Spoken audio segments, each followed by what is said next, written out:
जी भैया। राधे राधे। हमारे बासु जी कुछ आपसे सवाल करना चाहते हैं, इनकी बात सुन लो। बताओ। गुरुजी आपको राम राम है। राम राम। गुरुजी मेरा नाम अनिल है सर, मैं कानपुर से आया हूँ।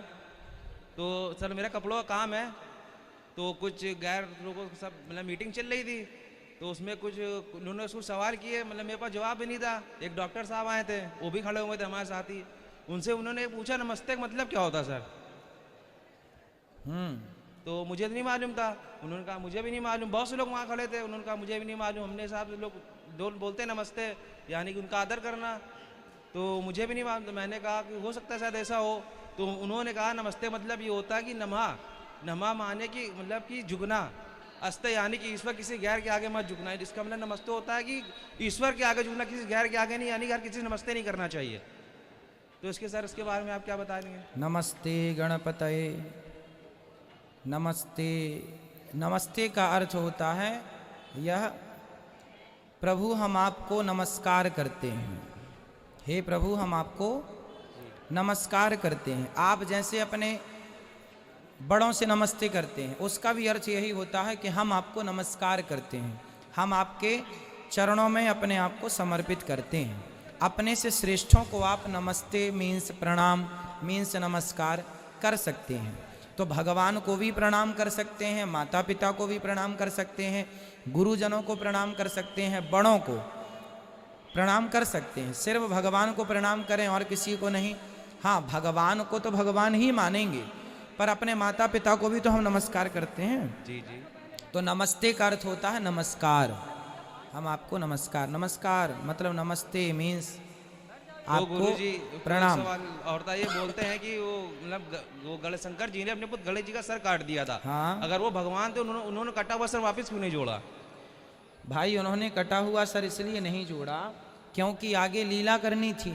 आगे लीला यह रचनी थी कि उनको हाथी का सिर जोड़ना था, ताकि वो ये बता सकें आज के मेडिकल साइंस को कि देखो जिस टेक्नोलॉजी पर आप काम कर रहे हैं, जिस पर भैया सब बैठे रहो, सब बैठ जाइए, जिस पर आप काम कर रहे हैं उस पर हमारे ऋषि मुनियों ने पहले ही भगवान शंकर जी ने काम कर दिया है। एक आदमी के धड़ पर एक हाथी का सिर जोड़ना ये चुनौती है कि नहीं? जी सर, चौथी पर उन्होंने कटाई हुआ सर क्यों नहीं जोड़ा? कटा हुआ सर इसलिए नहीं जोड़ा क्योंकि उस समय शंकर जी ने ये कहा कि जो माँ अपने बच्चे की तरफ पीठ करके सो रही है, पाँव करके सो रही है, उसका ही सिर चाहिए। तो वो लीला थी भगवान की। भगवान है कर्तुम अकर्तुम अन्यथा कर्तुम सर्व सामर्थ्य, भगवान कुछ भी कर सकते हैं। तो समाज को वो ये भी करके दिखा दिए जो नहीं हो सकता, आश्चर्य है, असंभव है, वो शंकर जी ने कर दिखाया। इसलिए हाथी का सिर ले आके जोड़ दिए। पर सर ये लीला तो हम लोग जानते हैं ना, उनको थोड़ी ना मालूम नहीं, लीला के इसका बारे में। दूसरा कारण यह है, जी इसका दूसरा कारण यह है कि ब्रह्म वैवर्त पुराण के अनुसार, ब्रह्म वैवर्त पुराण के अनुसार गणेश जी का सिर शनि की दृष्टि पड़ते ही जलकर भस्म हो गया था। किसकी दृष्टि पड़ते ही? शनि की दृष्टि पड़ते ही जल करके भस्म हो गया था।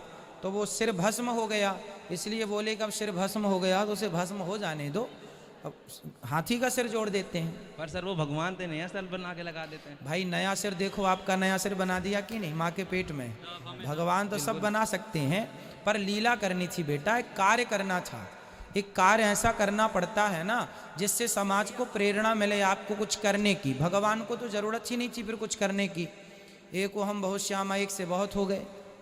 भाई एक बात बताओ, भगवान श्री कृष्ण जो हैं, गुरु जी का बेटा मर गया था, सांदीपनी जी का, तो मरे हुए बेटे जिसकी हड्डियां भी नहीं थी, जिसका कोई सिर नहीं था, पाँव नहीं था, कुछ भी, कई साल पहले मर गया था गुरु जी का बेटा, तो भगवान श्री कृष्ण ने उस मरे हुए बेटे को जिंदा करके लौटाया था। तो लौटा दिया कि नहीं जिंदा करके, है ना? तो जो भगवान की लीला है वो सब लीला के अंतर्गत आता है। आप पिक्चर देखने जाते हैं जी, तो पिक्चर में वही सीन आप देखते हैं जो पहले से उसमें कहानियाँ लिखी जाती हैं, फिर हीरो हीरोइन उसको वो डायलॉग बोल करके उसी अभिनय को पूरा करते हैं। उसके अतिरिक्त अब आप बोलें कि यहाँ पर ये सीन क्यों है, भाई वहाँ पर वही लिखा गया है ना? तो स्क्रिप्ट पहले लिख दी जाती है, समझो। अब गुरु जी का बेटा भगवान श्री कृष्ण जिंदा कर सकते हैं, तो शंकर जी गणेश जी के उस सिर को भी ठीक कर सकते थे, पर लीला करनी थी। अब राम जी की पत्नी को रावण ले गया, तो क्या राम जी को पता नहीं था कि रावण लेके गया है? फिर ढूंढने की क्या जरूरत थी? हे सीता कहाँ हो? ये लीला थी बेटा, है ना, ये लीला करनी थी। रावण को, जयंत को राम जी ने एक बाण से परेशान कर दिया, उसे बचाने वाला कोई नहीं मिला, तो क्या रावण को राम जी वहीं से नहीं मार सकते थे? सर मार सकते थे। फिर लीला कैसे होती है, समझो, कहानी को बड़ा कैसे किया जाता। फिर आप और हम तक फिर गणेश जी की चर्चा कथा किस आधार पर पहुंचती? तो जन जन तक इसी बहाने लोग उन कथाओं को सुने, और कथाओं को श्रवण करने से उनकी बुद्धि निर्मल हो, इसी बहाने भगवत चिंतन होने से सब प्राणियों की सद्गति हो, उनका कल्याण हो, ये उद्देश्य होता है।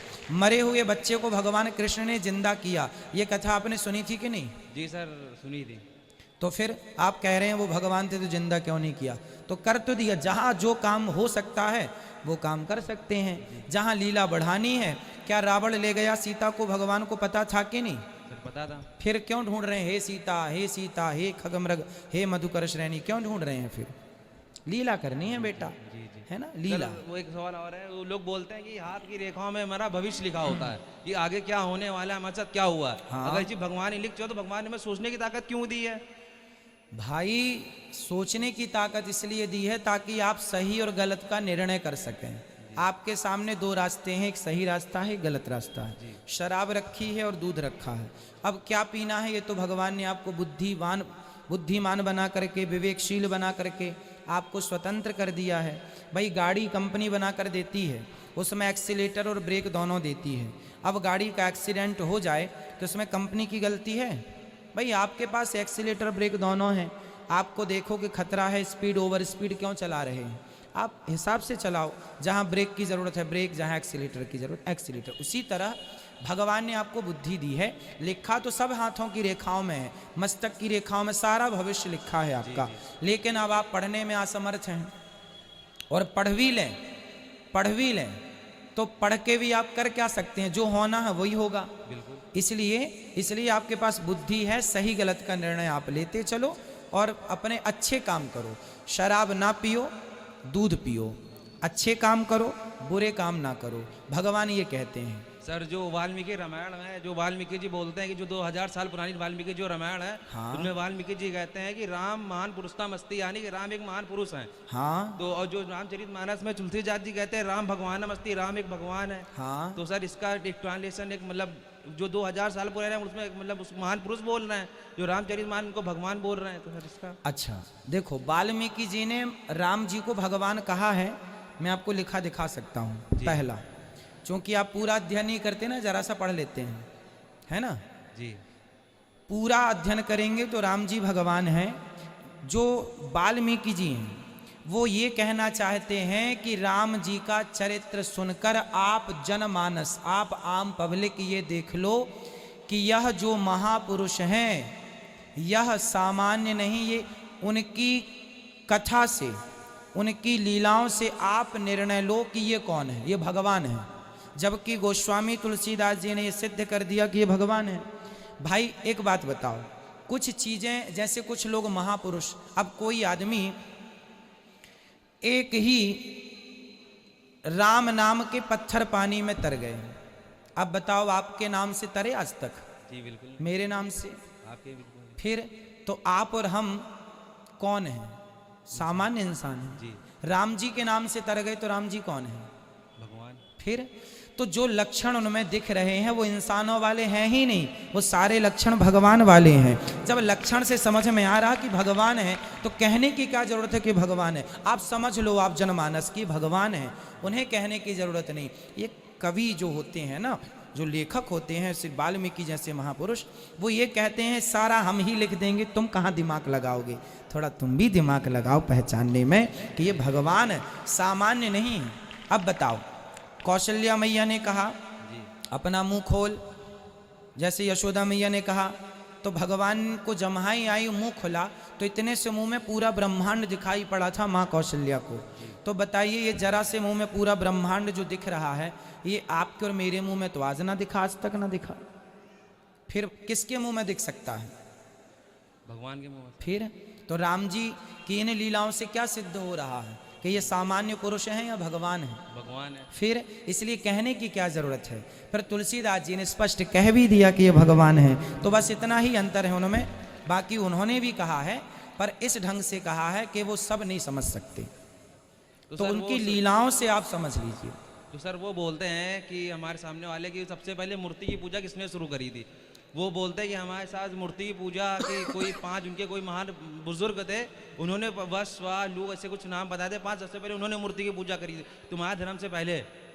किसने बोला? तो सर सामने लिखे है हमारे सर जहाँ सुनिए, मूर्ति पूजा सबसे पहले कहाँ से शुरू हुई सनातन धर्म में? सुनिएगा, सबसे पहली मूर्ति पूजा शुरू हुई प्रहलाद जी के बाद से।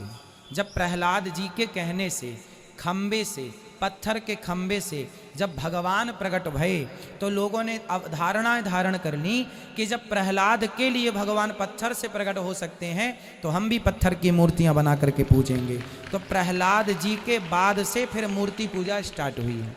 प्रहलाद जी के सतयुग की बात है ये। जी। तो सर वो जब रामायण हुई थी, जब माँ सीता को रावण के पास लेके आ रहे थे, तो सीता जी माँ राम जी के पैर छूने लगी, तो उन्होंने राम जी ने सीता माँ कंधे रोकते हुए बोल दिया कि मतलब बोले कि मैं आपके ही आशीर्वाद से मैं अभी तक जीवित हूँ। तो बोले कि राम जी बोले कि राम रमाय सत्यामस्ति, यानी कि तुम राम को नहीं, तुम राम के राम को प्रणाम करो। तो सर इसके तर्जुमे में क्या होगा? कौन ने बोला? सर उसमें उन्होंने बोला कि तुम्हारे उसमें लिखा हुआ है कि किसने बोला? सर वो आप एक काम करो, लोग कुछ भी बोले, बेटा एक बार रामायण उठा के देख लो ना, कि ये सारी चीजें जो बोल रहा है सामने वाला, अपने मन से भी तो कोई कुछ बोल सकता है। तो उन्होंने कहा ऐसा कुछ हो सकता है, मैं साफ साफ को लिखा। रामायण आप ना पुस्तक पहले रामायण खरीदो, गीता प्रेस गोरखपुर की 2 खंडों में वाल्मीकि रामायण आती है, बहुत ज़्यादा महंगी नहीं है, खरीद लो और पढ़ के देखो एक बार। जब आप पढ़ेंगे ना, क्या है, लोग वो बातें करते हैं कई बार जो शास्त्रों में लिखी ही नहीं है, जो लिखा ही नहीं है वो कहते हैं देखो ये लिखा है। अब वो आप अपने मन से बोल रहे हैं, वो शास्त्रों में कहीं नहीं ये बात लिखी जो आप कह रहे हैं। तो उन्होंने कहा सर लिखा हुआ है, साबित करा सकते हो। तो आप बता दो कहाँ लिखा हुआ है, वो किस अर्थ पर लिखा हुआ है। राम जी कह रहे हैं कि तुम राम को प्रणाम करो। अच्छा अभी अंदर सुनो जी, सुनो, मैं आपको बता दूं, रावण के यहाँ से जब माता सीता आई तब की ये बात है ना, आप कह रहे हैं। जी, जी। अब सुनो, वो बात इसलिए कह रहे हैं कि जो सीता को रावण चुरा कर ले गया था वह सीता अलग थी, जी, और असली सीता जो थी वह अग्नि में वास कर रही थी। आपको पता है रावण ने जिन सीता का हरण किया है वह असली सीता नहीं थी, वह छाया सीता थी। ये बात पता है? जी। और जिनको रावण ने चुराया वो सीता थी वेदवती। कौन सीता थी वो? वेदवती। तो जो वेदवती थी वो भगवान को पति के रूप में चाहती थी। समझो, वो किसको पति के रूप में चाहती थी? भगवान को। उन्होंने 10,000 वर्षों तक तपस्या की कि मुझे भगवान पति के रूप में प्राप्त हो। फिर एक बार रावण ने वेदवती की तपस्या भंग की, तो वेदवती ने रावण को श्राप दिया कि मेरे कारण तुम्हारा सर्वनाश होगा। इसलिए उनको उस समय के लिए राम जी ने माता सीता बनाया। असली सीता अग्नि में प्रवेश करा दी और छाया सीता वेदवती के रूप में रावण लेके गया। और जब रावण से वापस सीता जी आई तो राम जी ने कहा कि तुम हमें स्पर्श ना करो, तुम अपने राम को स्मरण करो, क्योंकि अपने राम मतलब अपने परमेश्वर, जिस परमेश्वर का तुम ध्यान कर रही थी पति के रूप में, मैं अभी वही राम बन के आया हूँ, पर मैं बुक हूँ, मीन्स मैं सीता का पति हूँ, और तुम्हें अभी उसी नारायण का ध्यान करना चाहिए, उसी राम का ध्यान करना चाहिए। अगली बार फिर मैं तुम्हारा पति बनूंगा। अबे टमाई के लिए रहने दो उसको, ठीक है? तो वहां पर ये जो बात कही गई है, तो राम जी ने इस आधार पर कही होगी बात कि तुम्हारे पति तो अभी तुम नारायण की उपासना, नारायण को पति के रूप में चाहती हो, पर मैं तो राम बन के आ गया हूं ना नारायण, पर मैं अभी सीता के लिए बुक हूं, मतलब एक ही पत्नी व्रता हूं मैं, अगली बार तुम्हारा पति बनूंगा। तो वही वेदवती इस जन्म में कलयुग में भगवान श्रीनिवास के रूप में भगवान तिरुपति बालाजी प्रकट भये, और उनकी पत्नी बन करके वही वेदवती आज पद्मावती के नाम से जानी जाती है इस कलयुग में। जी धन्यवाद जी।